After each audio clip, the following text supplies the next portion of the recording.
Hi guys, Jill here, and I have had several questions about my distress stains, and I showed briefly something that I had done with these just for those tags. So I wanted to actually give you a few pointers of a few of the things that I've done and, the things that have worked for me with these. At this point, I have 10 of them, so waiting on the other two colors. Hopefully I'll get those soon. One of them I know is antique linen. I'm not sure what other color I'm missing here. But anyway, I have plenty. And then these are also, well, I'll talk about these. These are the Tim Holtz Distress Stains. And they're a Ranger product. These I got years and years ago at HIA. And they're by a company called Fiber Scraps. Easy Walnut Ink Tints. I took a class with them, and I went and looked for them, can't find them, so unfortunately I do think that they're out of business, but their tints were really, really cool. Okay, so let's start with the easiest, actually, your ribbon. And I know you guys have been seeing this, but what I like about these is this is the color on paper that I got from the weathered wood. It's really light, which is awesome because I love pastels, but on some things you might want a little bit more intense color, and I found that on the seam binding it gives a really intense color. So what I did with all of mine was I took a 3/4 inch hole punch and I punched out some cardstock that was adhesive on the back. I got mine from Magenta. They do those little mosaic shapes, so I used some of those squares, punched those out, dyed them, heat set them, and now I have a really good representation of the actual colors, because they do vary just a touch, especially like sponge sugar. You get an idea of how light it really is. So this ribbon right here, I use weathered wood, so you can create your own crinkly ribbon. And this seam binding has been really popular, and I think rightfully so, because it's thin, it's really easy to put in an envelope, and it crinkles.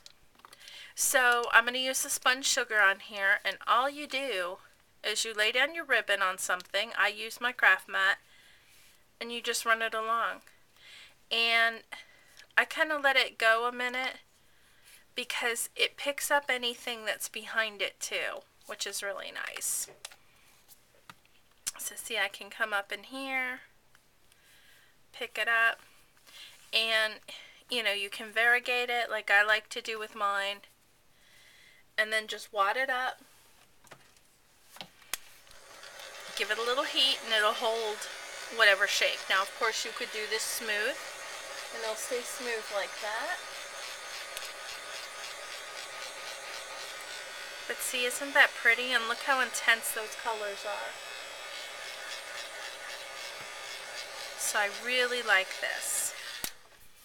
Okay, so that's one great way to use it. And look, I pulled some of that blue over. And I get my seam binding on eBay from Zipper Stop is the name. Just do a search for seam binding. I buy a huge roll of it. I think it's like 100 yards for $11 with shipping. Another great use for it is flowers. So you can just take your colors, add it to the tips. We'll go with some of the sponge sugar again. Let's go really intense with the fired brick. Oh wow, that is beautiful. You could leave it like that. You guys know me. As with so many of us, we love our shimmer. So this is the Perfect Pearl colored Perfect Pearl Mist. They've so got to change this color. Then I'm just going to spray it on the flower. Get this thing nice and wet down in there. And see, that color's moving. But you still have the pretty tips with some of the pink down there. So another great use. Just makes it a little bit easier. Let's see, I pulled out 2, so why not? Let's go purple. And you don't have to add shimmer at any point. You could just spray it with water, or you could just leave it. My fingers are going to be so nasty, because even though they're in this dabber, I still get my fingers and stuff. Oh, and one thing I want to tell you is when you first get them, they come with just the white top. Press them down on something like a non-stick craft sheet, they smushed out, so don't be surprised. Okay, let's put this one.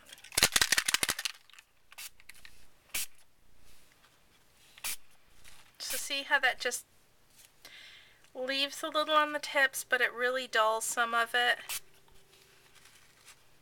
And now I have a lavender flower. Look at my nasty rag, sorry. And you can heat set those or just let them naturally dry. Okay, so this is the technique that I have worked on a whole bunch that I've really been enjoying. And I have more than one to show you, because there's 2 ways I do this, and I'll show you some parts of each one. Okay, so what I'm working with, I'm actually going to scoot these back, but I'm going to leave one, because that's at the top of my screen there. This is Stampin' Up's Very Vanilla cardstock, and I like Stampin' Up cardstock and have been using it whenever I can. So here's the Very Vanilla. I'm using some of these bold stamp sets, and when you look at these, it's kind of hard.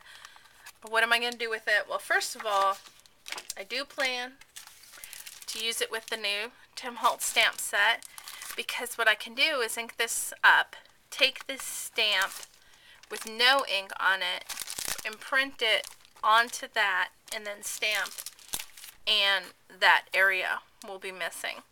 But what I did with these, kind of like that, is all the black area is what's going to stamp. So make that your background. I use my Versamark watermark ink pad. You can use any embossing pad, but that's my choice. And clear embossing powder. Heat set it, and then keep in mind that whatever color paper you start with is what's going to show through. So that's why I went with vanilla, so it's not so stark white.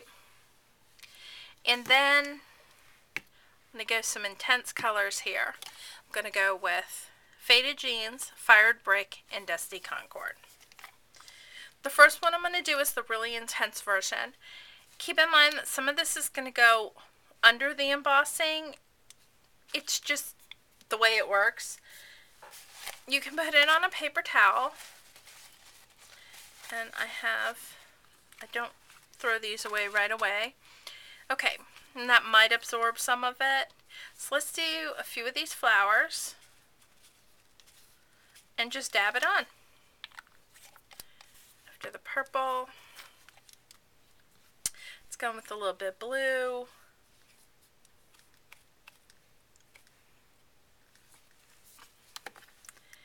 And we'll go in with some red. And I just like to color all the areas. And they do blend, so try not to get, too muddy. And then we'll go with some green. And actually, once I do that, let's flip that over. Get some of that off of there. And then let's come in with a little more of that purple. Really intense purple. Okay, then you could just wipe all this off with water, or you could do what I do, which is Perfect Pearls. So now you have your shimmer on there. Once again, you'll flip that over. Now we're going to be just a little bit more aggressive. So, right now, it's really hard to focus in.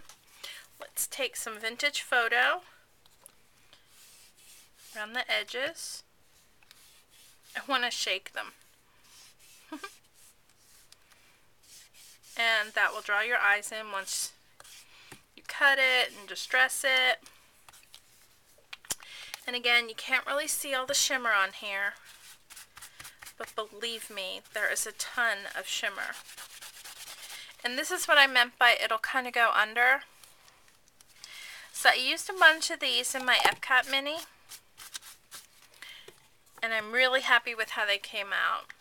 Now, see how this is kind of dull?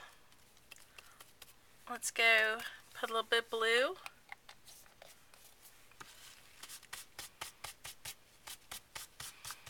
And see, that'll bring out some of it. You can layer, dry and layer. I'm not going to dry this for you. I'm actually just going to grab my mini, because when they dry, they're a lot prettier.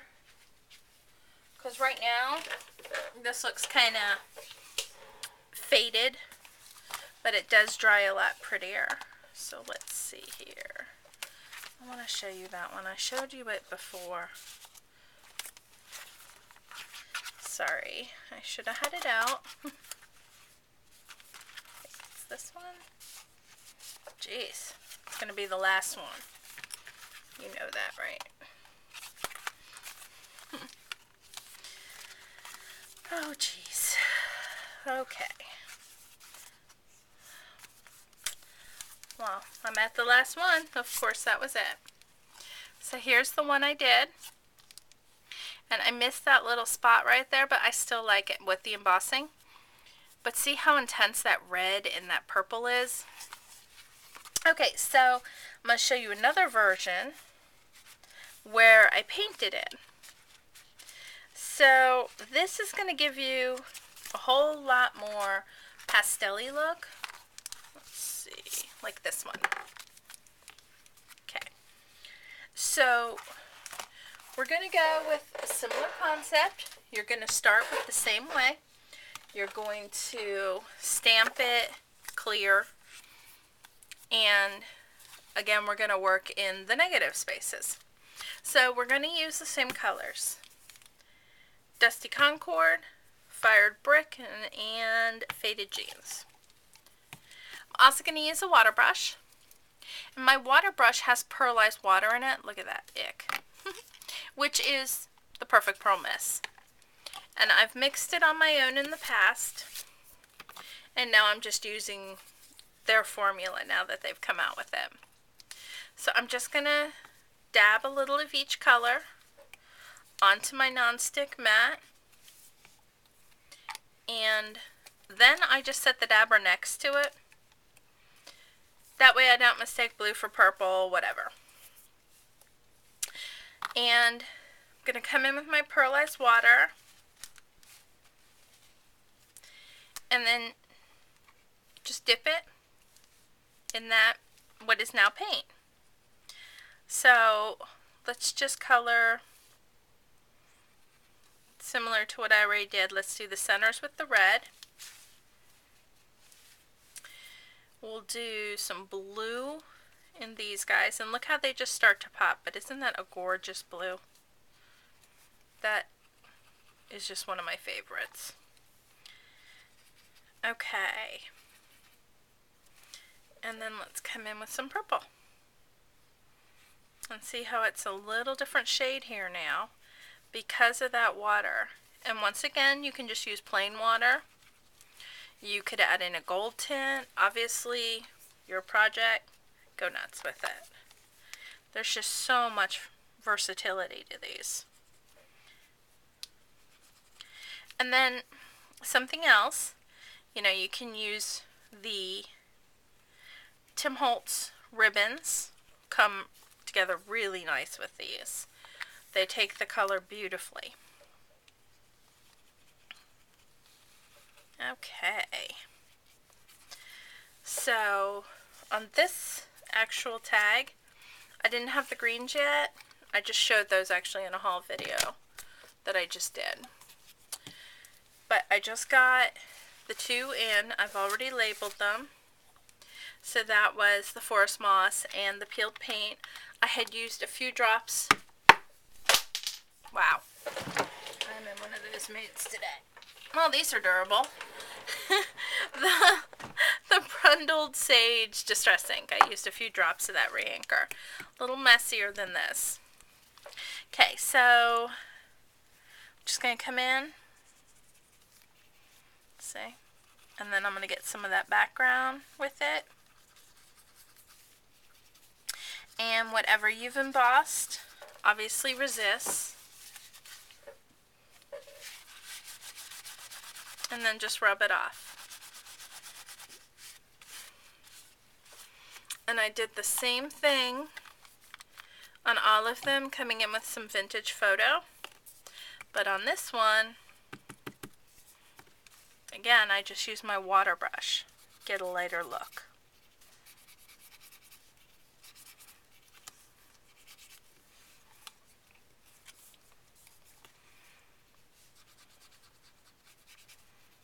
So see, just brings your focus in.